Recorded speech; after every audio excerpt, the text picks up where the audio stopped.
This is the way we're used to looking at Greek art in museums, in this case in a cast gallery in the University of Cambridge, where they've assembled these rather gaunt white figures, plaster casts of the more important Greek and Roman statues, which are present in many different museums in the world. The job of the art historian and archaeologist is to try to work out what the original settings of these figures were, what was in the mind of the artist when he made them the way he did, and what the impact would have been on the society for which they were made. There are a number of examples here which make the point rather easily of the difficulty that we have in trying to make this adjustment. This little figure, for instance, which was probably made in Crete in about the middle of the 7th century BC, isn't all that unlike figures which might have been made in a number of other cultures in antiquity, in Assyria or Egypt. At least only an expert would know the difference. It's not distinctively and obviously Greek. There's another problem about it too, which we have to adjust for. There were traces of colour on it, and in this museum, a duplicate cast has been coloured up with what they think to be more or less the colours of its original appearance, and you can see it's really quite a striking difference to the way in which we're used to seeing figures of this sort. If we move on about 100 years to another figure, and one of the important characteristics of Greek art is the extremely rapid development of style, we find something which is considerably more realistic, still very formal, rather stiff, but quite unmistakably Greek. And this figure too can tell us a little bit more about her original appearance, because she was found with traces of colour on her dress and on her face, and again a duplicate cast here has been restored and painted up to give us an idea of what she looked like in antiquity. The colours would probably have been muted somewhat by the bright Athenian sun. But what we've got to do is to try to make these adjustments, to allow for these figures in their original setting, their original appearance, try to understand their original function. Because if we can't do this, we can't understand what Greek art's really about.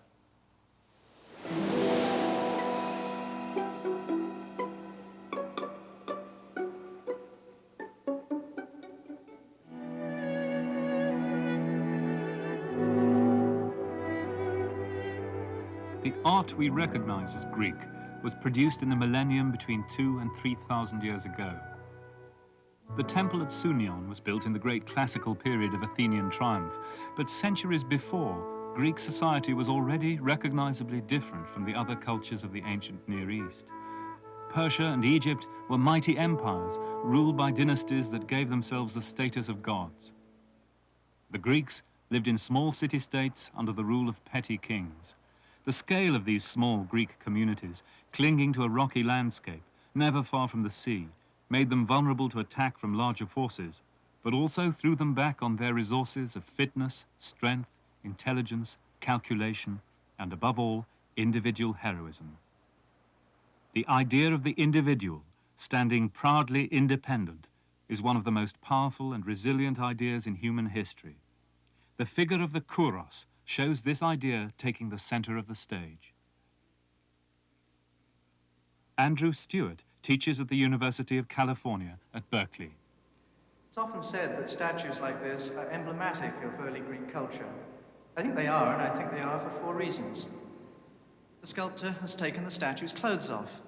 Convinced that man is the measure of all things, he allows him to stand free and proud, allows your eyes to roam unobstructed across his body.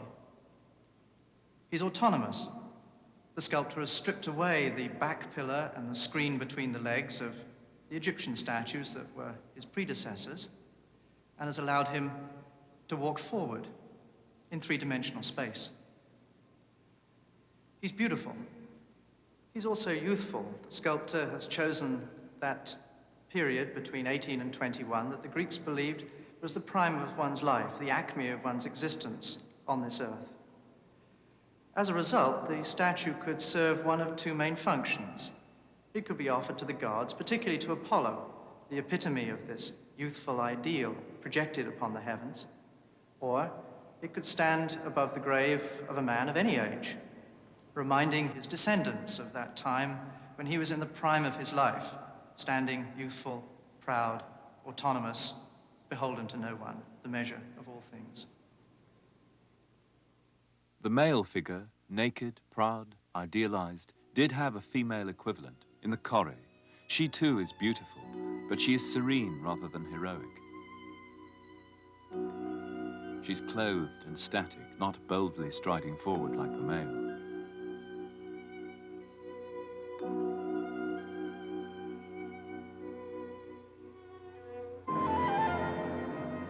The turn of the 6th century to the 5th century BC saw one of the most dramatic transitions in history, political and social. It coincided with an equally dramatic transition in art. The Critian boy of the early 5th century BC is the Kouros come to life. He has relaxed his body and come closer to the appearance of nature. We can only speculate about and imagine the relationship between the development of democracy in the Greek city-states and the development of an unprecedented realism in art.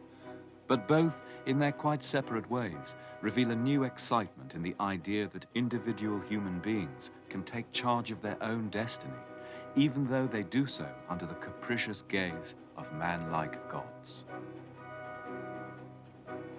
The Zeus, recovered from the wreck of Artemisium, shows the new freedom and confidence of sculptors modeling clay rather than carving stone, and translating the clay model by casting it in bronze.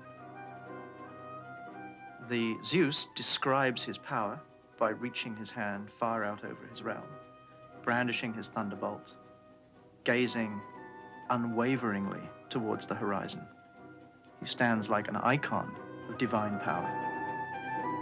It tells us that Zeus is king of the universe, that his power is infinite, that he is a supremely poised being by comparison with the hubbub and turmoil of man's life on Earth. The fact that his physique is no different from that of an athlete or a hero of the same time is simply a continuation of the standard Greek notion that the gods were made in human form, that you project your own notions of male beauty onto the heavens.